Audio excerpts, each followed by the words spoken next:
ఈ సందర్భంగా నేను కోరుకుంటున్నారు. ఇంకెంతకాలం ఈ బానిసత్వం, ఇంకెన్ని తరాలు ఈ వంచన, ఇంకెన్ని తరాలు ఈ ఆత్మగౌరవాన్ని చంపుకొని మీ పార్టీలు మోచేతి దగ్గర మోకాళ్ళ దగ్గర కూర్చొని మన భవిష్యత్తుని, ఈ రాష్ట్ర అభివృద్ధిని పూర్తిగా కుంటపడేలా చేసి వీళ్ళ యొక్క దోపిడీకి మనం మద్దతు ఇవ్వాలి. వీళ్ళ దోపిడీకి మనం అండగా నిలబడాలి. ఇప్పటికైనా మనం మారాల్సిన అవసరము, చారిత్రాత్మకమైన అవసరం ఉంది.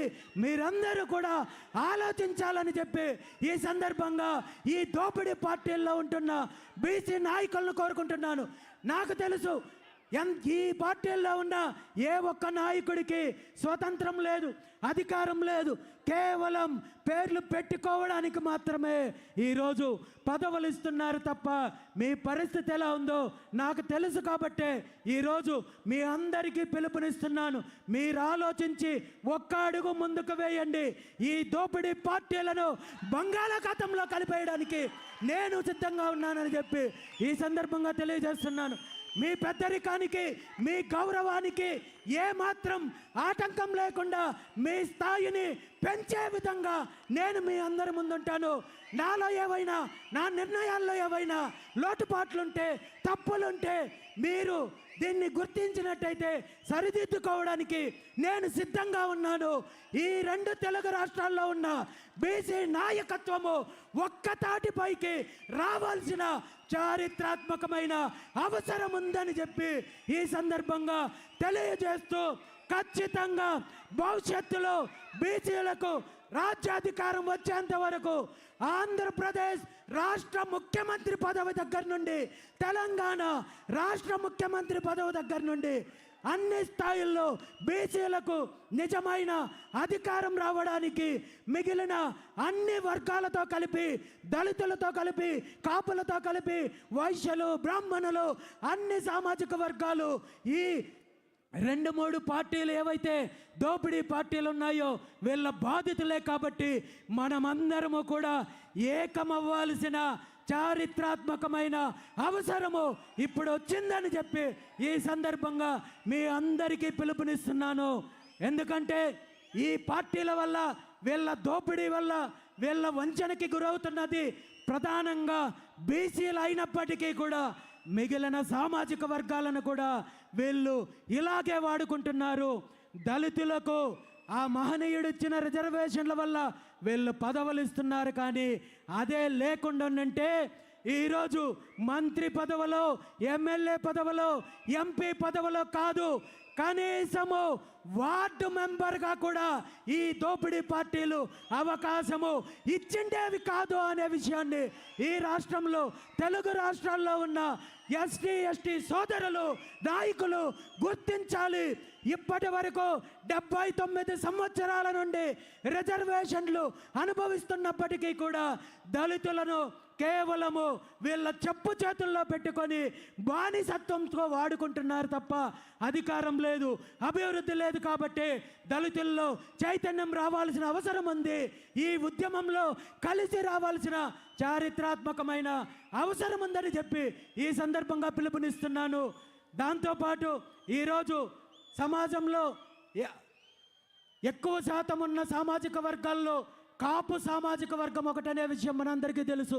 కానీ బీసీలను, దళితులను ఏ విధంగా ఈ దోపిడీ పార్టీలు ఉపయోగించుకుంటున్నారో కాపులను కూడా అదే రకంగా పదవులో లేదంటే మరొక రకంగానో చూపించి ఎరవేసి వంచే ప్రయత్నం చేస్తున్నారు తప్ప కాపులకు అభివృద్ధి లేదు, అదేవిధంగా అధికారం లేదు, నిధులు లేదనే విషయాన్ని గుర్తించాల్సిన అవసరము కాపు సామాజిక వర్గానికి ఉంది. కాపు కొదమ సింహం వంగవీటి రవణ నిజంగా ఈరోజు బ్రతికే ఉన్నింటే, వంగవీటి రంగా గారు బ్రతికే ఉన్నింటే ఈరోజు ఈ దోపిడీ పార్టీలను బంగాళాఖాతంలో కడపడానికి తను జెండా ఎత్తి చెయ్యెత్తి ముందుకొచ్చిండేవాడని చెప్పి ఈ సందర్భంగా కాపు జాతి గుర్తించాల్సిన అవసరం ఉంది. దురదృష్టం ఏంటంటే అలాంటి మహనీయుణ్ణి నిర్దాక్షిణంగా హత్య చేసిన ఈ దోపిడీ పార్టీలకు ఈరోజు మద్దతు ఇవ్వాల్సిన దుస్థితి కాపులకు వచ్చిందంటే కాపు సామాజిక వర్గం ఒక్కసారి కళ్ళు తెరవాల్సిన అవసరం ఉంది.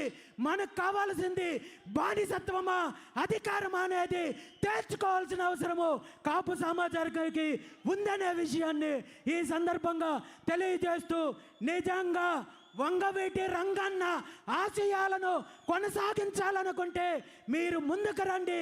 ఈ దోపిడీ పార్టీలతో యుద్ధం చేద్దాము. వీళ్ళ యొక్క దోపిడీని, వీళ్ళ అరాచకాన్ని తరిమి కొడదాము. దానికి కలిసి పని చేయడానికి నేను సిద్ధంగా ఉన్నాను. మీరు సిద్ధమైతే ముందుకు రండి. నేను ముందుండి ఈ ఉద్యమాన్ని నడిపిస్తానని చెప్పి ఈ సందర్భంగా తెలియజేస్తున్నాను. ఉమ్మడి ఆంధ్రప్రదేశ్ రాష్ట్రం ఏర్పడడానికి ప్రధాన కారణమైన పొట్టి శ్రీరాములు గారి సామాజిక వర్గం, వైశ్య సామాజిక వర్గం ఈరోజు రాజకీయంగా ఏ స్థితిలో ఉంది? ఉత్తర భారతదేశంలో రాజకీయాలను శాసిస్తున్న బ్రాహ్మణ సామాజిక వర్గం ఈ రాష్ట్రంలో రాజకీయంగా ఆర్థికంగా ఏ పరిస్థితి ఉంది? ప్రతి ఒక్క సామాజిక వర్గము ఆలోచించాల్సిన అవసరము వచ్చింది. ఖచ్చితంగా ఈ దోపిడీ పార్టీల యొక్క పరిపాలన అరాచకము భవిష్యత్తులో కొనసాగితే ఈ రాష్ట్రంలో మనకు మిగిలేది చిల్లి గవ్వ కూడా ఉండదు. బిచ్చమెత్తుకునే పరిస్థితి కూడా ఉండదు. మన భూములు అమ్ముతున్నారు, మన భూములు దోపిడీ చేస్తున్నారు, వనరులు దోపిడీ చేస్తున్నారు, ఇసుక దోపిడీ చేస్తున్నారు, శాండ్ దోపిడీ చేస్తున్నారు, అదేవిధంగా మైన్స్ దోపిడీ చేస్తున్నారు, మినరల్స్ దోపిడీ చేస్తున్నారు. పూర్తిగా రాష్ట్రాన్ని దోచేసి మన పిల్లలకు, భవిష్యత్తు తరాలకి వీళ్ళు చిప్పని అందించడానికి సిద్ధంగా ఉన్నారు, కుట్ర పన్నారు. కాబట్టి ఈరోజు ఈ రాష్ట్రంలో ఉన్న అన్ని సామాజిక వర్గాలు ఆలోచించి ముందడుగు వేయాల్సిన అవసరం ఉంది. రెండు తెలుగు రాష్ట్రాల్లో రాజకీయ మార్పు రావాల్సిన అవసరం ఉంది. బహుజనులకు ఒక పక్క మన డిమాండ్లు, మన హక్కుల కోసం పోరాటం చేస్తూనే మరో పక్క అధికారం దిశగా అడుగులు ముందుకు వేయాల్సిన అవసరం ఉంది. దానికి నాయకత్వం వహించడానికి బీసీవై పార్టీ సిద్ధంగా ఉంది. వీళ్ళు ఎన్ని ఇబ్బందులు పెట్టినా, ఎన్ని ఆటంకాలు సృష్టించినా, ఎన్ని కేసులు పెట్టినా, ఎన్ని వేధింపులు పెట్టినా నా ప్రయాణం నా కంఠంలో ఊపిరున్నంత వరకు కొనసాగుతుంది తప్ప వీళ్ళ చిల్లర చేష్టలకు ఎక్కడ భయపడే పరిస్థితి లేదని ఈ సందర్భంగా మీ అందరికీ తెలియజేస్తూ, ఈ ప్రయాణంలో ఈ ఉద్యమానికి నాంది పలుకుతూ మొట్టమొదటిసారిగా ఈరోజు ఈ బీసీ సింహగర్జన ద్వారా ప్రభుత్వానికి మనము మన హక్కులు, మన న్యాయపరమైన డిమాండ్లు సాధించడం కోసము 5 ముఖ్యమైన డిమాండ్లతో ఈరోజు బీసీ సింహగర్జన కార్యక్రమం ద్వారా మనం ఈ ఉద్యమానికి నాంది పలుకుతున్నామనే విషయాన్ని ఈ సందర్భంగా మీ అందరికీ తెలియజేస్తున్నాను. మీ అందరికీ తెలుసు, బీసీ సింహగర్జన యొక్క ఎజెండా 5 ప్రధాన డిమాండ్లు అనే విషయం మీకు తెలుసు. అందులో మొట్టమొదటిది ఈ రాష్ట్రంలో బీసీలకు రక్షణ చట్టం కల్పించాలి. ఎందుకు రక్షణ చట్టం కల్పించాలి?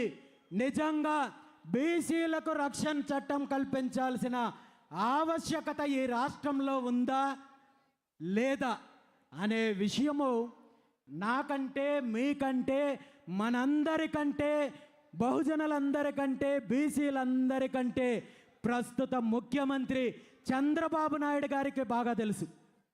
ఎందుకంటే తను ప్రతిపక్షంలో ఉన్నప్పుడు ఆనాటి ప్రభుత్వం జగన్మోహన్ రెడ్డి గారి ప్రభుత్వ హయాంలో బీసీల పైన దాడులు జరుగుతున్నాయి, హత్యలు జరుగుతున్నాయి, బీసీలను వేధిస్తున్నారు అని చెప్పి నేను అధికారంలోకి వస్తే 100 రోజుల్లో బీసీలకు రక్షణ చట్టాన్ని అమలు చేస్తానని చెప్పి ఊరు వాడ బహిరంగ సభల్లో, పాదయాత్రల్లో ముఖ్యమంత్రి చంద్రబాబు నాయుడు గారు, వాళ్ళ పుత్రరత్నం నారా లోకేష్ గారు, వాళ్ళ పార్టీ మేనిఫెస్టో, వాళ్ళ కార్యకర్తలు దండోరా వేసే కార్యక్రమం చేశారు. మరి ఈరోజు అధికారంలోకి వచ్చి 20 నెలలు కావస్తోంది. ఈ 20 నెలల కాలంలో బీసీల పైన, బీసీ నాయకుల పైన, బీసీ మహిళల పైన, బీసీ ఉద్యోగస్తుల పైన అనేక రకాల దాడులు జరిగాయి, అరాచకాలు జరిగాయి, హత్యలు జరిగాయి. ఇదే అధికార తెలుగుదేశం పార్టీకి సంబంధించిన బీసీ కార్యకర్తల్ని నిర్దాక్షిణ్యంగా హత్య చేసినప్పటికీ కూడా ఈ రోజు వరకు ముఖ్యమంత్రి కానీ, లోకేష్ కానీ, అధికారంలో ఉన్న పార్టీ కానీ ఏ ఒక్కరూ రక్షణ చట్టం గురించి కనీసం నోరిప్పే పరిస్థితి లేదు. తేలుగుట్టిన దొంగల్లాగా ఈ 18 నెలల కాలంలో ఎన్ని రకాలుగా రక్షణ చట్టం యొక్క ఆవశ్యకత గురించి బీసీ నాయకులు, సంఘాలు, బీసీవై పార్టీ పోరాటం చేసినప్పటికీ కూడా ఒక్క అడుగు కూడా ముందుకు వెయ్యని పరిస్థితి ఉంది. దీని మీద ప్రభుత్వం నిర్ణయం తీసుకోకపోగా మరీ ఘోరంగా వీళ్ళ యొక్క తోకపత్రిక ఏదైతే ఉందో ఈనాడు ద్వారా తప్పుడు రాతలు రాసే ప్రక్రియను కొనసాగిస్తున్నారు. ఎప్పుడైతే బీసీ సింహగర్జన ఎజెండాని ప్రకటించామో వెంటనే చంద్రబాబు నాయుడు గారిని గత 40 సంవత్సరాల నుండి తన చీకటి రాజకీయాలకు, కుట్ర రాజకీయాలకు ఏ విధంగా వంత పాడుతూ వస్తోందో అదే విధంగా ఈనాడు పత్రిక బీసీ ఉద్యమాన్ని నీరు కార్చడం కోసము తప్పుడు కథనాలు, తప్పుడు వార్తలు రాయడానికి ప్రయత్నం చేసిందనే విషయాన్ని మనందరం చూసాము. బీసీ రక్షణ చట్టం సిద్ధమైపోయింది, ముసాయిదా సిద్ధమైపోయింది, రేపో మాపో ముందుకొచ్చేస్తోందంటూ ఎక్కడ ముఖ్యమంత్రి గారు కానీ, వాళ్ళ పుత్రరత్నం కానీ, ఆ పార్టీకి సంబంధించిన నాయకులు కానీ, మంత్రులు కానీ, ఎమ్మెల్యేలు కానీ, ఎంపీలు కానీ ఏ ఒక్కరూ ప్రకటన చెయ్యకపోయినా ముఖ్యమంత్రి గారు వాళ్ళ పుత్రరత్నానికి అనధికారికంగా సర్వశాఖ మంత్రి అప్పచెప్పినట్టు సమాచార శాఖ ఏమైనా ఈనాడు పత్రిక అప్పచెప్పారేమో. మరి వీళ్ళు ఎటువంటి ప్రకటన లేకుండా తప్పుడు రాసే ప్రయత్నం చేశారు. ఇప్పటికీ కూడా ముఖ్యమంత్రికి, ప్రభుత్వానికి ఈ బీసీ రక్షణ చట్టం అమలు చేయాలనే చిత్తశుద్ధి లేదు అనేది మనం గుర్తించాలి.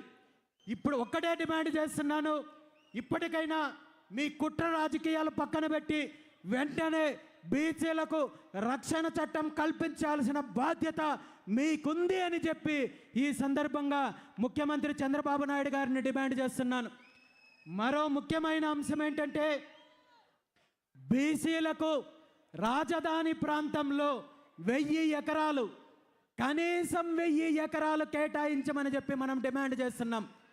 బీసీలకు నిజంగా భూములు ఎందుకు కేటాయించమంటున్నాం? దీని మీద మనం ఏమైనా వీళ్ళు చేస్తున్నట్టు రియల్ ఎస్టేట్ వ్యాపారం చేయడానికా, లేదంటే అవినీతి చేయడానికా, లేదంటే దోపిడీ చేయడానికా అంటే ఖచ్చితంగా కాదు. బీసీలకు భవిష్యత్తు అవసరాల కోసం, భవిష్యత్తులో బీసీ భవనాలు, బీసీలకు సంబంధించిన విద్యా సంస్థలు నిర్మించడానికో, పరిశ్రమలు స్థాపించడానికో, మీరు చెప్పుకునే అభివృద్ధిలో ఈ రాష్ట్రంలో ఉన్న 55% పైగా ఉన్న బీసీల యొక్క వాటా మేము ఈరోజు అడుగుతున్నాము. ఇది మీరు పెట్టే భిక్ష కాదు, బీసీల యొక్క హక్కు అని చెప్పి ఈ సందర్భంగా నేను తెలియజేస్తున్నాను.